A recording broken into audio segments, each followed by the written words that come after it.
Jean a pris la direction de l'église baptiste de Foi-Liberté en 1967. Dr Mario Jean a été formé au séminaire théologique baptiste d'Haïti, devenu l'Université chrétienne du Nord d'Haïti. Là, il a enseigné l'Hébreu et l'Ancien Testament. Il est un ancien président de la Convention baptiste d'Haïti. Il a su guider et inspirer de nombreuses générations de pasteurs et de théologiens.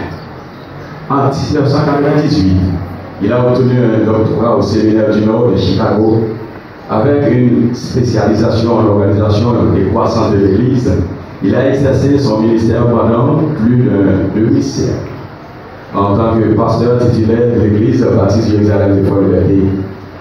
Sa sagesse et son expérience continuent d'éclairer notre chemin en tant qu'Église. En tant que conseiller d'honneur, il demeure une voix précieuse parmi nous. Son parcours est un exemple inspirant de dévouement et de vraie leadership. Nous lui devons une reconnaissance pour les nombreuses vies qu'il a touchées et les fondations solides qu'il a établies, telles la ferme agricole, Ebenezer, la maison d'accueil, l'orphelinat, la clinique Ebenezer, le programme de parrainage à Mr. King et l'établissement des différentes institutions de l'Église. Pasteur André a fait la passation la plus classique dans l'histoire du protestantisme haïtien. C'est en 2015 que Dr Mario Jean a officiellement décidé de confier le leadership de l'Église au Dr Lastiguerre, et c'est un fils authentique de l'Église.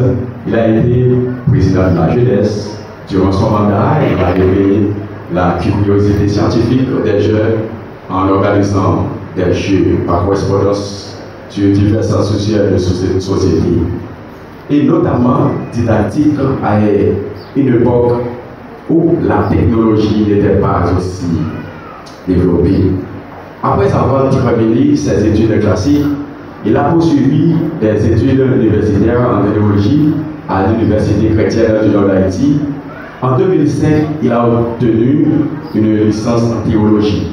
Il est devenu, par la suite, pasteur assistant au sein du collège pastoral, tout en exerçant sa profession de professeur de langue vivante dans plusieurs écoles de la ville. Il a également travaillé au Bureau des Nations Unies, au département de communication à Foi-Liberté. En 2007, il s'est rendu à Columbia, dans l'État de Maryland, aux États-Unis, pour poursuivre une maîtrise en art et en théologie au séminaire théologique de l'ANAM, où il a obtenu son diplôme de maîtrise en 2011.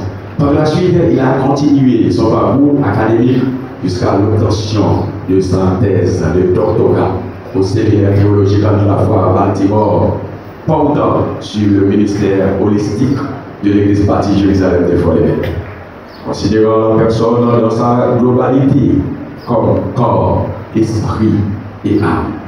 Sous la demande de l'Église et le pasteur André, il est rentré en Haïti. De son retour en Haïti, il a été consacré et installé comme pasteur titulaire par la Convention baptiste d'Haïti le 22 mars 2015 et a prêté serment devant le tribunal de première instance de Foi-Liberté le 12 octobre 2015.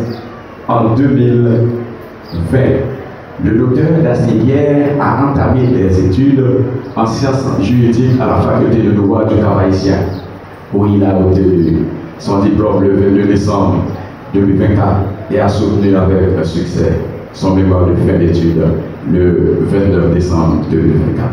En termes de réalisation, il a contribué à la numérisation et à l'implémentation de cadres numériques pour les membres et les croyants de l'Église, à l'acquisition d'un système sonore de haute qualité, à la construction d'un hangar sur la cour pour augmenter la capacité d'accueil de notre congrégation, ainsi que la mise en place d'un revêtement en béton sur la cour de l'église, la reconstruction de la station Béthanie à Dumas, la construction d'un village à Jéricho pour que les personnes démunies.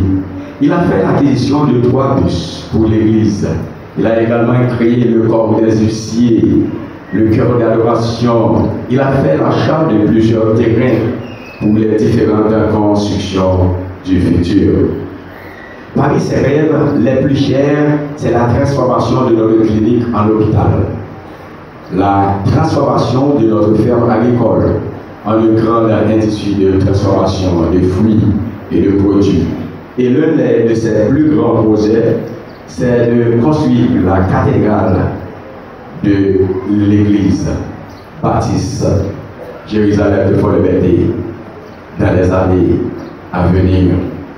Je reprends, l'un de ses plus grands projets, c'est de construire la cathédrale de l'église baptiste Jérusalem de Fort-Liberté dans les années à venir.